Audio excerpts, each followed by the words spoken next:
It didn't work.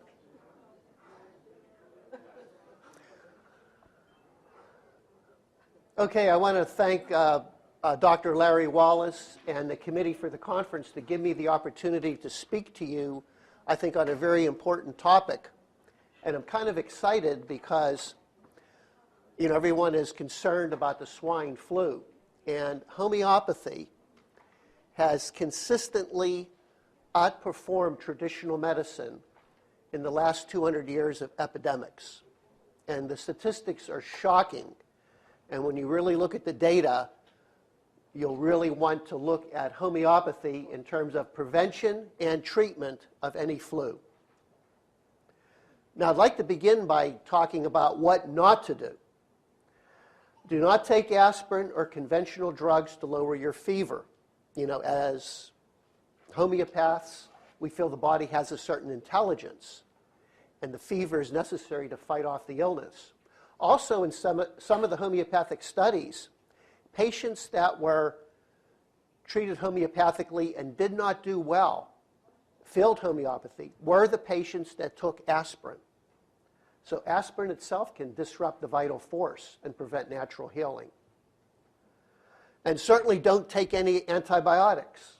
You have to be a lunatic to take an antibiotic because we're dealing with a virus, a viral infection, and antibiotics don't have anything to do with treating a virus. And please don't get a flu shot. Dr. Shannon, former director of the National Institute of Health, declared, the only safe vaccine is the one that is never used. They're usually useless because the virus mutates by the time they're in production and delivered to the masses. And we know that there are severe toxic substances, mercury, formaldehyde, and aluminum. Many studies done to link vaccines and immunization to Alzheimer's disease, autism, etc. And they will introduce foreign animal RNA, DNA into your body. So consistently, homeopathy has been extremely beneficial in all epidemics recorded over the last 200 years. And it has also outperformed traditional medicine in all of these serious epidemics. Now, we really don't have time to talk about homeopathy, but sometimes it's easier to tell you what homeopathy is not. And homeopathy is not... Can I ask a question? Yes.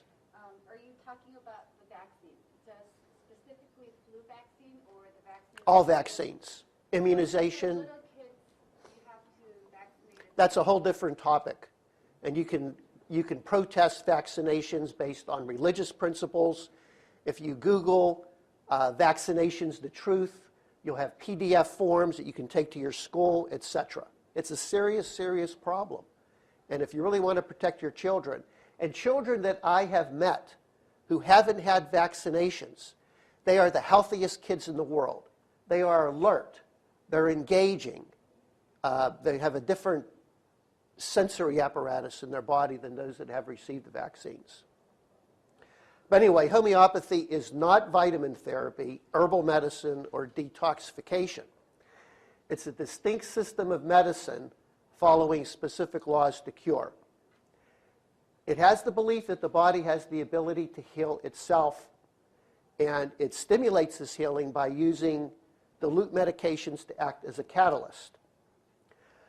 The principles of homeopathy is the law of similar, that a substance which produces symptoms in a healthy individual will cure those symptoms in a diseased state.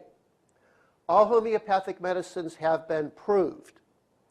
And it's interesting, homeopathic medicines are proved in humans, not animals. The pharmaceutical companies test drugs in animals. There's a different metabolism, different physiological effects. But homeopathic medicines are actually proved in humans. The drugs are diamondized, and what I mean by that is they're diluted and succussed or shaken to increase the energy in the water. So it becomes a highly energized form of medication which stimulates the body to heal. Also, in classical homeopathy, we believe that there is one remedy at a time. We don't believe in polypharmacy, taking multiple remedies. So let's have some fun now. Let's go back in time In 1813, the typhus fever epidemic, which followed the devastation of Napoleon's army. Samuel Hahnemann, the founder, was able to treat 180 cases of typhus, losing but 2. This was at a time when conventional treatments were having a mortality rate of over 30%. Let's look at the cholera epidemic of 1831. This is the mortality rate under conventional treatment. 40% mortality was reported by the Imperial Council of Russia. 80% mortality based on Oechler's practice of medicine. And those of you who have studied medicine, Sir William Oechler is kind of the founder of modern medicine. 80% mortality using his methods.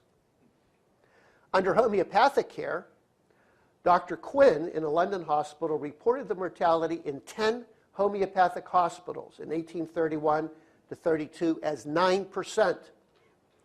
Dr. Roth, physician of the King of Bavaria, reported under homeopathic care the mortality was 7%.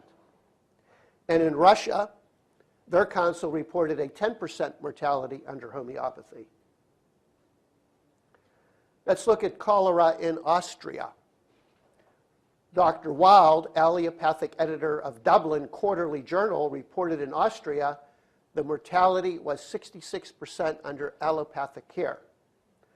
The homeopathic mortality was only 33%.